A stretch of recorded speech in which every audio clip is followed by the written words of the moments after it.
and I are going to be standing by here waiting like the rest of the world to hear precisely what President Bush will say in the coming moments. Aaron and Judy? Well, thank you. You won't have to wait long. We're 2 minutes, a little less than that, away from the president's speech. There is, in our view, I guess,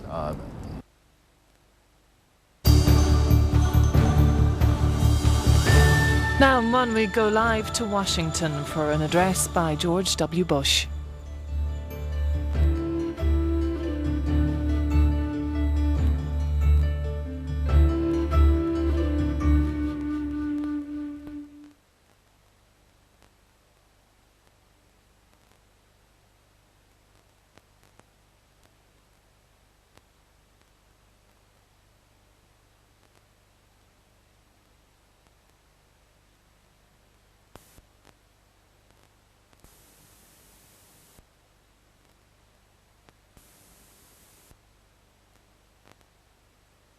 Now, bear with us. We're awaiting President Bush's speech.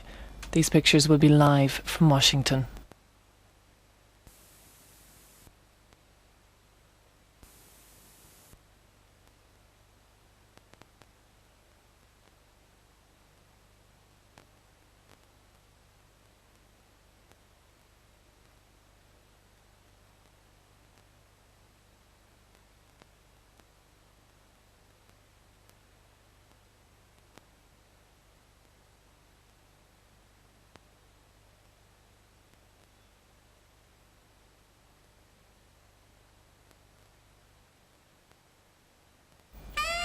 Well, while we're waiting to go live to Washington for President Bush's speech, we'll just leave you with a look at tomorrow's programmes here in RTE1.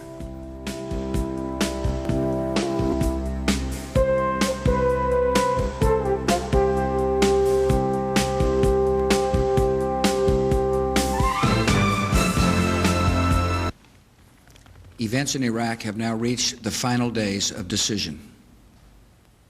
For more than a decade, the United States and other nations have pursued patient and honorable efforts to disarm the Iraqi regime without war. That regime pledged to reveal and destroy all its weapons of mass destruction as a condition for ending the Persian Gulf War in 1991. Since then, the world has engaged in 12 years of diplomacy. We have passed more than a dozen resolutions in the United Nations Security Council. We have sent hundreds of weapons inspectors to oversee the disarmament of Iraq. Our good faith has not been returned. The Iraqi regime has used diplomacy as a ploy to gain time and advantage. It has uniformly defied Security Council resolutions demanding full disarmament. Over the years, UN weapon inspectors have been threatened by Iraqi officials, electronically bugged, and systematically deceived. Peaceful efforts to disarm the Iraqi regime have failed again and again because we are not dealing with peaceful men. Intelligence gathered by this and other governments leaves no doubt that the Iraqi regime continues to possess and conceal some of the most lethal weapons ever devised. This regime has already used weapons of mass destruction against Iraq's neighbors and against Iraq's people. The regime has a history of reckless aggression in the Middle East. It has a deep hatred of America and our friends, and it has aided, trained, and harbored terrorists, including operatives of Al-Qaeda. The danger is clear. Using chemical, biological, or one-day nuclear weapons obtained with the help of Iraq, the terrorists could fulfill their stated ambitions and kill thousands or hundreds of thousands of innocent people in our country or any other.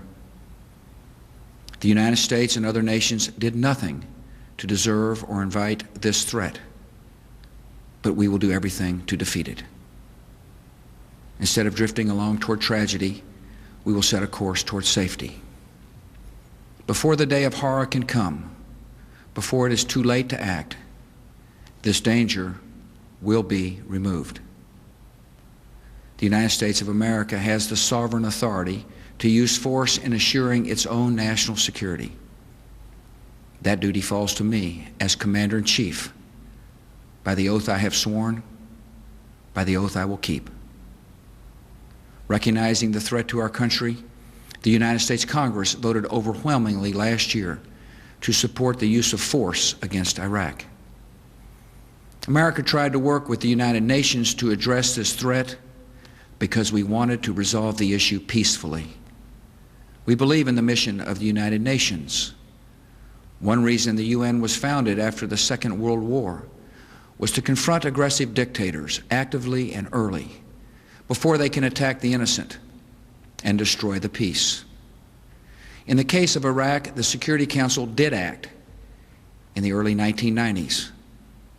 Under Resolutions 678 and 687, both still in effect, the United States and our allies are authorized to use force in ridding Iraq of weapons of mass destruction. This is not a question of authority. It is a question of will. Last September, I went to the UN General Assembly and urged the nations of the world to unite and bring an end to this danger. On November 8th, the Security Council unanimously passed Resolution 1441, finding Iraq in material breach of its obligations and vowing serious consequences if Iraq did not fully and immediately disarm. Today, no nation can possibly claim that Iraq has disarmed, and it will not disarm so long as Saddam Hussein holds power. For the last 4.5 months, the United States and our allies have worked within the Security Council to enforce that Council's long-standing demands. Yet some permanent members of the Security Council have publicly announced they will veto any resolution that compels the disarmament of Iraq. These governments share our assessment of the danger, but not our resolve to meet it. Many nations, however, do have the resolve and fortitude to act against this threat to peace. And a broad coalition is now gathering to enforce the just demands of the world. The United Nations Security Council has not lived up to its responsibilities, so we will rise to ours. In recent days, some governments in the Middle East have been doing their part. They have delivered public and private messages urging the dictator to leave Iraq so that disarmament can proceed peacefully. He has thus far refused. All the decades of deceit and cruelty have now reached an end. Saddam Hussein and his sons must leave Iraq within 48 hours. Their refusal to do so will result in military conflict, commenced at a time of our choosing. For their own safety, all foreign nationals, including journalists and inspectors, should leave Iraq immediately. Many Iraqis can hear me tonight in a translated radio broadcast, and I have a message for them. If we must begin a military campaign, it will be directed against the lawless men who rule your country, and not against you. As our coalition takes away their power, we will deliver the food and medicine you need. We will tear down the apparatus of terror, and we will help you to build a new Iraq that is prosperous and free. In a free Iraq, there will be no more wars of aggression against your neighbors, no more poison factories, no more executions of dissidents, no more torture chambers and rape rooms. The tyrant will soon be gone. The day of your liberation is near. It is too late for Saddam Hussein to remain in power. It is not too late for the Iraqi military to act with honor and protect your country by permitting the peaceful entry of coalition forces to eliminate weapons of mass destruction. Our forces will give Iraqi military units clear instructions on actions they can take to avoid being attacked and destroyed. I urge every member of the Iraqi military and intelligence services, if war comes, do not fight for a dying regime that is not worth your own life. And all Iraqi military and civilian personnel should listen carefully to this warning. In any conflict, your fate will depend on your actions. Do not destroy oil wells, a source of wealth that belongs to the Iraqi people.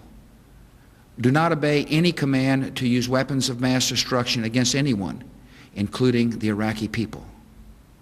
War crimes will be prosecuted. War criminals will be punished. And it will be no defense to say, I was just following orders. And tonight, as we have done before, America and our allies accept that responsibility. Good night, and may God continue to bless America.